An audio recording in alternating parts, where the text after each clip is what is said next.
Hey you! Yeah you! Want to turn your backyard into an Insta-worthy garden without all the hassle? Stick around because I'm about to spill the secret sauce that professional gardeners use to keep their plants thriving all year round. Welcome back to the channel, folks. If you've been dreaming of that lush, vibrant garden but think it's too much work, you're in for a treat today. I'm a pro gardener, and today, I'm going to share with you some of the best-kept secrets that will make your garden the talk of the neighborhood, without needing a green thumb. Ready? Let's dive in. Now I know what you're thinking. Gardening seems like it's meant for people who have hours to spare every day, who know exactly what each plant needs, and who can juggle a million different tasks, all while making it look effortless. And you're probably right if we're talking about full-time gardeners or those with a natural knack for the job. But let me tell you, as a professional gardener, I can tell you that it doesn't have to be that complicated. In fact, one of the biggest mistakes I see people make is overcomplicating the process. They get caught up in the little details. Should I use this specific fertilizer? How many times should I water each week? Should I use this soil or that one? The truth is, gardening doesn't have to be about being perfect. It's about being consistent and smart. And with just a few tricks up your sleeve, you can grow a garden that thrives without all the stress and frustration. So what I'm going to share with you today is a combination of tips and strategies that professionals use. Not the stuff you find in textbooks, but the real-life hacks that make gardening easier and more enjoyable. Whether you're starting from scratch or you're already knee-deep in dirt and wondering why your plants aren't doing as well as you hoped, these tips will take your garden to the next level. Here's the deal. Gardening doesn't have to be an expensive hobby either. Sure, you could spend hundreds on fancy equipment and fertilizers, but the truth is you don't need all of that. Sometimes the simplest solutions are the most effective. And that's exactly what we're going to focus on today, making your garden look amazing without breaking the bank or spending all your free time working on it. In the next few minutes, I'm going to walk you through some of my favorite secrets that every pro gardener swears by. Stuff that's easy to implement, won't cost you a fortune, and most importantly, will give you the results you're looking for. Trust me, you're going to be surprised by how simple some of these tips are, but how impactful they can be. From picking the right soil to understanding how often to water, these gardening hacks will save you time, energy, and a lot of trial and error. No more guessing or feeling like you're doing everything wrong. After watching this video, you'll have the knowledge and confidence to transform your garden into a beautiful, thriving space that you'll be proud of. So stick with me, because we're just getting started. Don't forget to grab your notebook or take mental notes. You're going to want to remember these gardening tips. Let's jump into the first secret.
Alright, secret number 1. Soil, soil, soil. It all starts here.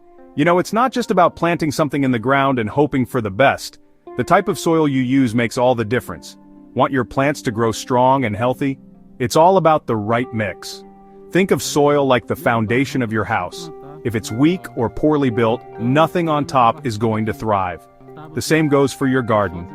Good soil is the foundation that supports everything you're growing, but a lot of gardeners, especially beginners, make the mistake of assuming that any soil will do. They'll grab a bag of dirt from the store, throw it in the ground, and hope for the best. And sure, some plants might survive, but others? Not so much. So, what makes the right soil, you ask? It all comes down to texture, nutrients, and drainage. First off, let's talk about texture. You want soil that's loose and well aerated, not compacted. Why? Because when soil is compacted, it makes it harder for plant roots to grow and access oxygen. A good soil mix should be able to hold moisture while still allowing for good airflow. That's why I recommend going for a soil mix that contains a combination of organic materials like compost, peat moss, and perlite. These help with both moisture retention and drainage, giving your plants just the right environment to thrive. Now let's talk about nutrients. Plants need a variety of nutrients to grow strong and healthy, but they can't get those nutrients if the soil doesn't have them in the first place. Some soils are naturally rich in nutrients, but others might need a little boost. That's where things like compost and organic fertilizers come in. If you're serious about your garden, I highly recommend investing in organic fertilizers or even making your own compost at home. Compost is a game changer for your garden. It's like giving your plants a multivitamin. Not only will it boost your soil's fertility, but it also helps retain moisture, improve soil structure, and promotes beneficial organisms like earthworms. Now let's talk about something else that's super important: pH levels. You've probably heard of pH before, but do you really understand it? Plants are picky about their pH levels, and if the soil is too acidic or too alkaline, your plants will have a tough time absorbing nutrients. Different plants thrive in different pH ranges, so it's essential to know what your soil's pH is. You can easily test your soil's pH using an inexpensive testing kit, which will tell you exactly where you stand. For most plants, a slightly acidic soil, around pH 6 to 7, is ideal, but certain plants like blueberries prefer a more acidic environment, while others, like lavender, thrive in slightly alkaline soil. And finally, don't forget about drainage. The best soil will allow water to drain well, but not too quickly. If water doesn't drain properly, your plants can drown. So, if you've got heavy clay soil that holds onto water for too long, you'll want to amend it with sand, perlite, or compost to improve drainage. So, to sum it up, make sure your soil is well aerated, nutrient-rich, and has the right pH balance. Use compost to boost fertility and always pay attention to drainage. Get these things right and your plants will thank you with strong, healthy growth.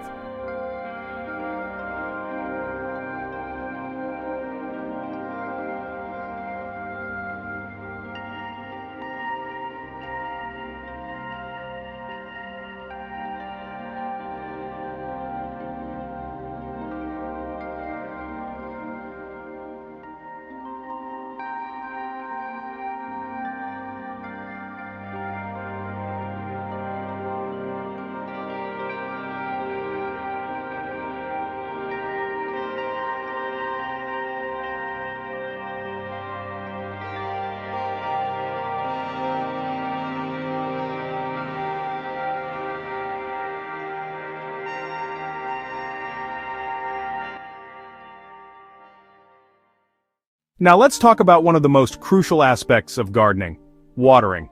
Seems like an easy task, right? Just grab a hose, sprinkle some water around, and you're good to go, right? Well, not quite. The truth is, watering your plants correctly is a skill that many gardeners still struggle with, and it's one of the key factors that can make or break your garden. Too much water? You could drown your plants. Too little? They'll dry up and wither away. So how do you strike that perfect balance? Let me show you. Here's the thing. Plants, just like us, need water, but not all the time. One of the biggest mistakes I see people make is overwatering. They assume that because it's hot outside or the soil feels dry, they need to water their plants constantly. But in reality, overwatering can cause just as much harm as underwatering. So how do you know when it's time to water? First, you need to understand your plant's needs. Not all plants have the same water requirements. Some plants, like succulents, can go a long time without watering, while others, like tropical plants, need consistently moist soil. One technique I swear by for efficient watering is deep watering. Rather than just spraying water on the surface, you want to ensure the water reaches deep into the roots. Deep watering encourages your plants to develop a stronger, deeper root system. Shallow watering, on the other hand, only wets the surface and results in weak roots that can't handle stress. Water your plants thoroughly, but make sure the water drains through the soil so it's reaching the roots where it's most needed. You'll notice that your plants will be much more resilient against drought conditions because their roots have had to grow deep into the soil in search of moisture. Another important tip is to avoid watering during the hottest parts of the day. It might seem like a good idea to water your garden during the afternoon to cool things off, but in reality, you're just wasting water. A lot of it will evaporate before it even reaches the soil, and your plants won't benefit from it. Instead, water early in the morning or in the evening when the temperatures are cooler. Also keep in mind that your garden's environment will affect how much water it needs. During hot, dry spells, your plants might need more water, while during cooler months they'll need less. So always keep an eye on the weather and adjust your watering habits accordingly. Lastly, don't forget about container plants. They dry out much faster than plants in the ground, so you'll need to check them daily. But always remember the golden rule: it's better to water deeply and less frequently than to water a little bit every day.